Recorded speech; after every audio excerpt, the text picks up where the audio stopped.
Calculator. পরীক্ষার হলে calculator ছাড়া আসছেন কেন? কমন সেন্স নাই? ইরেসপন্সিবল কথা না? Sorry sir. টাকা পয়সা তো চাই না, এমন বিহেভ করতে কিছু নাই, না দিলে বলেন দিবেন না, শেষ। এই যে শুনেন, আমি আপনার কাছে ফোন আছে, আমি একটা কল করতাম। ক্যাম্পাসে কি ফোন অ্যালাউড? সেটা আমি জানি। জিজ্ঞেস করতেছেন কেন তাহলে? জানেন না রুলস এন্ড রেগুলেশন? জানেন না খালি ক্যালকুলেটর আনলে হবে? আমি আসলে ঢাকার বাইরে থেকে পরীক্ষা দিতে আসছি, ভর্তি পরীক্ষা। তো? আমার সাথে আমার মামা ছিল, কিন্তু আমাকে বলছিল যে পরীক্ষা শেষ হলে গেটের সামনে দাঁড়াতে, কিন্তু আমি না মামাকে খুঁজে পাচ্ছি না। আমি যে মামাকে একটা ফোন করবো, আমার কাছে ফোনটাও নাই। কে কি ফোন ফ্যাক্সের দোকান মনে হয়? আমি ঠিকানা জানি, কিন্তু আমি না ঢাকা শহর কিচ্ছু চিনি না।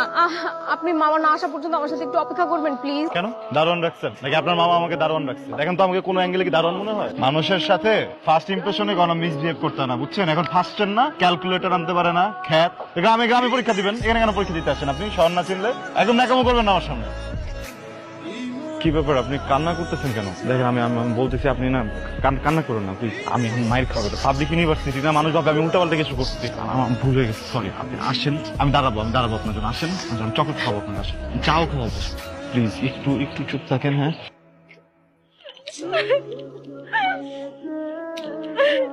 এর জন্য আমি ঢাকা আসতে চাই না। ঢাকার মানুষজন একদম ভালো না, কোনো মায়া নাই, দয়া নাই, নিষ্ঠুর মানুষজন। আপনি যখন পেটে ছিলেন আপনার আম্মুর, তখন কি নারী ভুজির ভিতরে পেঁচাই গেছিলেন? আপনার মনে তো প্যাচ কেন? যে নিজে বাদাম ছিলে আপনাকে দিতেছে, আইসক্রিম খাওয়াইলাম, এগুলোতে আপনার চোখে পড়ে না? আর কি করলে আপনার মন ভরবে বলেন আপনি আমাকে? সকালবেলা না মামা ওই দোকানটা থেকে এক কাপ চা এনে খাওয়াইছিল, তো মজা। জান না, এক কাপ চা নিয়ে আসেন। গ্রাম থেকে আসছেন না, একদম পরিচয় দিয়ে দিচ্ছেন, ন্যূনতম ম্যানার নেই। খ্যাত, আপনার কোনো আইডিয়া আছে আপনি কার সাথে কথা বলতেছেন? ব্রিটিশ আমলে আমার বড় আব্বা উপাধি পাইছিলেন খান বাহাদুর। আমার গোষ্ঠীতে তো কেউ চা আনে না কারোর জন্য। আমার আব্বার কোনো পরিচয় নাই থাকতে পারে, সরকার বংশের ছেলে আমরা, বুঝছেন না? জান আপনাকে আমি মাফ করে দিলাম। আমার দাদা খান বাহাদুর হামিদ সাহেব যদি বেঁচে থাকতেন, সরি বড় আব্বা, উনি আপনাকে শুলে চড়াইতেন। কারণ আপনি তো আসলে আমার পরিচয়টা জানতেন না তখন পর্যন্ত, যে আমি সরকার বংশের ছেলে। যান আমাদের দুজনের জন্য 2 কাপ চা নিয়ে আসেন, আমার তৃষ্ণা পাইছে চা খাওয়ার। ব্রিটিশ নরপিচাস নীল চাষিগুলো এখনই বাংলা বিচার করতেছে। লাগবে না আমার চা। শুধু আপনার জন্য আমি চা এনে খাওয়াবো। ওয়াও, আই রে ভাই, আপনি তো সেই চা বানান। শোনেন, আপনার চা বানানো থেকে আমার মাথায় একটা বুদ্ধি আসছে। আমি যখন অনেক বড় লোক হয়ে যাবো না, আমার একটা বড় বাড়ি বানাবো, বাড়ির নাম দিব খান বাহাদুর এন্ড সন্স। মামা আপনারা দুজন মিলে কি করতেছেন? আপনারা দুজন মিলে 30 জনের তো মান সম্মান আপনারা খুন করে ফেলতেছেন। কি হয়েছে? গেছিলাম। আপনি ওনাকে কি এমন কথা বলছেন যে উনি এরকম খুশি হয়ে গেছে? আর আমি খান বাহাদুর না, মানে আমি ওকে বলছি কি যে ওইখানে যে আপুটা বসে আছে না, সে কিন্তু আসলে আপু না, ও কিন্তু তোমার মামি, মানে ও তো আমাকে মামা ডাকে। আমি বলছি যে ওর সাথে আমার বিয়ে হবে কিছুদিন পরে। ভালো করছি না বলেন এটা বলে? আপনাকে একটা কথা শেয়ার করি। হ্যাঁ, কিছুদিন ধরে আমি মানসিক যন্ত্রণার মধ্যে দিয়ে যাচ্ছিলাম। আপনি খুব চমৎকার একজন। আপনিও খুব ভালো। আপনার সাথে আড্ডা দিতে প্রচন্ড ভালো লাগে আমার। আমার অনেক বেশি ভালো লাগে। আপনি যদি ওনাকে যা বলছেন এটা সত্যি সত্যি যদি আপনি এরকম কিছু মিন করে থাকেন, তাহলে এটা ভুলে যান, কারণ আমার বয়ফ্রেন্ড আছে। আমরা শীঘ্রই বিয়ে করব।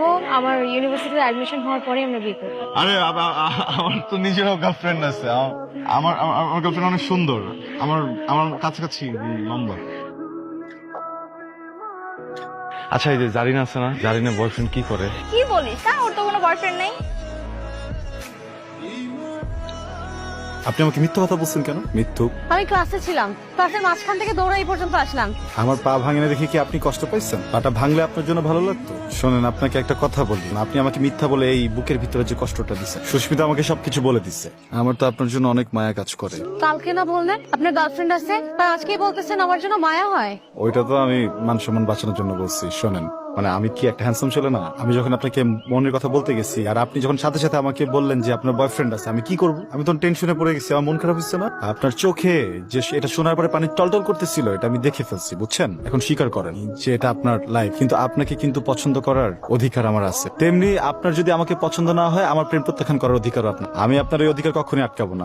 প্রেম প্রত্যাখ্যান করতে চান? আমি সকল প্রকার অধিকার নিয়ে আপনার প্রেম প্রত্যাখ্যান করলাম। কফি? আমি কথা পাই না। ঠিক আছে, খেয়েন না, আমি যাই সুরজ মামার দোকানে চা খাবো। আপনি দাঁড়াচ্ছেন সাকিদার ধান্দা, যান ক্লাসে যান। কালকে ক্লাস আছে? না নাই। তাহলে আপনাকে একটা সুযোগ দেই, কালকে সন্ধ্যা 6টায় মামার দোকানে আপনার অপেক্ষা করব। আপনি যদি আমার প্রেমে রাজি থাকেন, তাহলে একটা লাল শাড়ি পরে চলে আসেন। আপনি করেন অপেক্ষা, আমি এসবের মধ্যে নাই। শোনেন, কফিটা দিয়ে যান, ক্লাসমেটের জন্য নিয়ে যাব। আমার এই দশা হইল কেন? ও কি আমাকে জাদু করছে? এইসব পাগলামির কোনো মানেই হয় না। 7:15 বাজে, 7:30 পর্যন্ত দেখ।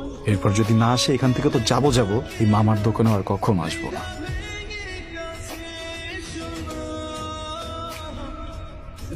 আপনি না বলছিলেন আপনি এসবে রাজি না, আসলেন যে? ভাবলাম সরকার বংশের একটা ছেলে এইভাবে একা একা অপেক্ষা করবে, চিন্তা করলাম একটা সঙ্গ দিয়ে আছে। সারা জীবন কিন্তু সঙ্গ দিতে হবে, বুঝছেন? আমি একা একা ওয়েট করবো সবসময়। সিনেমা ডায়লগ দেবেন না তো, আমার এসব পছন্দ না। আমার প্রেম কি আপনার কাছে সিনেমা ডায়লগ মনে হয়? এটা তো ঠিক না জানেন। ছি, একটা মানুষের ইমোশন নিয়ে এসব বলা তো একদম ঠিক না। ছি, কিছুই করবে না, যান কাপি আসি। তার আগে বলুন আপনি ডিসিশন কি নিচ্ছেন? এটা কোনো ডিসিশন নিচ্ছেন? দিলাম লাইসেন্স।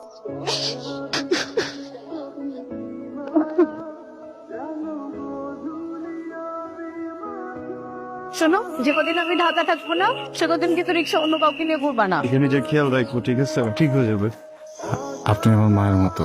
ছোটবেলায় আমার আব্বা মারা গেছে, আমার কাছে বড় হয়েছি। জারিনকে অনেক ভালোবাসি। এই মুহূর্তে জারিনকে বিয়ে করতে পারবে না? মানে তোমার বাড়ি থেকে কাউকে দিয়ে প্রস্তাব পাঠাতে পারবে? আন্টি, একটা ফ্যামিলি থেকে একটা মেয়েকে বিয়ে করে নিতে একটা যোগ্যতার ব্যাপার আছে। আমি এখন অতটুকু যোগ্য না। আমি তো আমার পরিবারকে চিনি। আমি যতই বলি, যতই কষ্ট পাই, ওরা রাজি হবে না। আমাকে 2টা বছর সময় দেন না।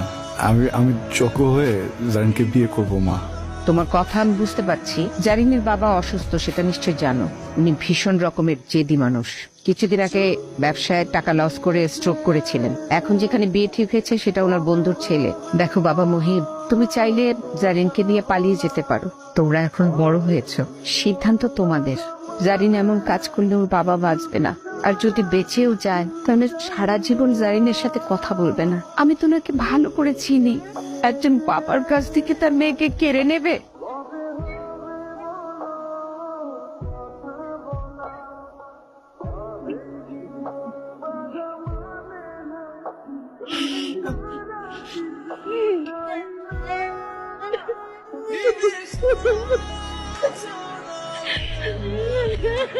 Ah!